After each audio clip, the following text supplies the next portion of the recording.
FSC పత్రిక 5వ అధ్యాయం చివరి వచనాన్ని మనం చూస్తున్నాం. ఎఫ్ఎస్సి పత్రిక 5వ అధ్యాయము 23వ వచనాన్ని చదువుతాం క్లియర్గా. ఎఫ్ఎస్సి 5:23.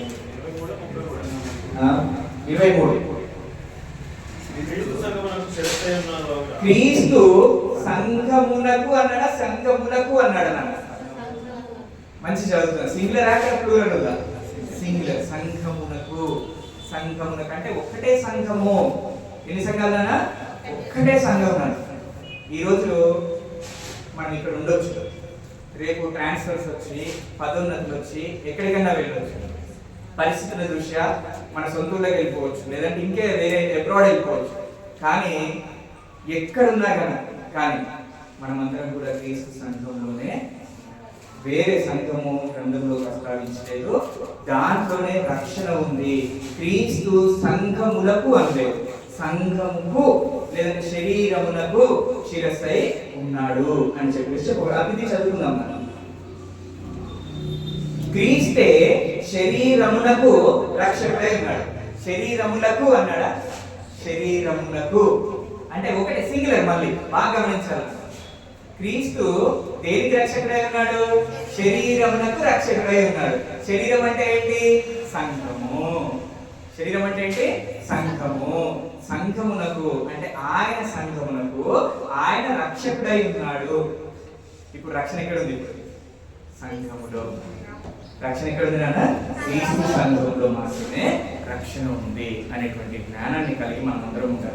ఇప్పుడు మనం ఓడను తయారు చేయాలా? ఓడను తయారు చేయాలన్నా అవసరం లేదు. ఎందుకు? ఆ ఓడలో ప్రవేశించిన వారు రక్షింపబడ్డారు, అది ఆ కాలానికి అయిపోయింది. ఆ తర్వాత ఇప్పుడు మనము పస్కా బలి అర్పించాలా? పస్కా బలి అర్పించాలని నన్ను రక్షింపబడాలంటే అవసరం లేదు. క్రీస్తే మన పస్కా బలి అని చెప్పేసింది వాక్యం. ఆ తర్వాత ఇప్పుడు మనము మేఘంలోను అంటే ఎర్ర సముద్రాన్ని తీర్చుకుంటూ వెళ్ళాలా రక్షణ పొందాలంటే? అవసరం లేదు. అప్పుడు మేఘంలో ఇప్పుడు మనం నీళ్ళ బాప్తిస్మం ద్వారా, నీటి బాప్తిస్మం ద్వారా రక్షణ. ఆ తర్వాత ఇప్పుడు మనం మళ్ళీ ఇత్తడి సర్పాన్ని ఎత్తాలా? ఇత్తడి సర్పం ప్లేస్ లో యేసుక్రీస్తు ప్రభువు ఆల్రెడీ ఎత్తబడ్డారు. కాబట్టి ఇంకా మనం తిరిగి మరలా వారి వైపు చూడాల్సినటువంటి అవసరము ఎంత మాత్రము లేదు. నేటి కాలంలో రక్షణ క్రీస్తు ద్వారా ఆయన యొక్క శరీరంలో అంటే సంఘములో రక్షణ ఉంచాడు దేవుడు. ఇటు జ్ఞానాన్ని కలిగి మా గత సంవత్సరం అంతా కూడా నిజంగా నాకు 54 సంవత్సరాలు 54 వారాలు అనుకున్నా దేవుడు. ఆ 54 ఆదివారం లేదంటే పునరుద్ధరించినాడు దేవుడు మనందరినీ కాంచి కాపాడాడు. ఈ సంవత్సరం అంతా కూడా ఎందుకు తెలుసా? మనమందరం కూడా ఆ ఒక్క శరీరంలోనే ఉన్నాం. అందరం కూడా ఆ యొక్క క్రీస్తు సంఘంలో ఉన్నాం కాబట్టి ఆయన మనందరినీ కూడా కాపాడాడు. అటు విధంగా మనం జీవించే పర్యంతం కూడా ఆయన సంఘంలో మాత్రమే ఉండాలని, నిత్య రక్షణను కొనసాగించాలని ప్రేమతో కోరుకొస్తున్నాను. చివరిగా హెబ్రీ పత్రిక 5వ అధ్యాయం చివరి వచనం. హెబ్రీ పత్రిక 5వ అధ్యాయం 10వ వచనాన్ని చూద్దాం. హెబ్రీ పత్రిక 5వ అధ్యాయం 10వ వచనాన్ని చూద్దాం. 5వ అధ్యాయం 10వ వచనం.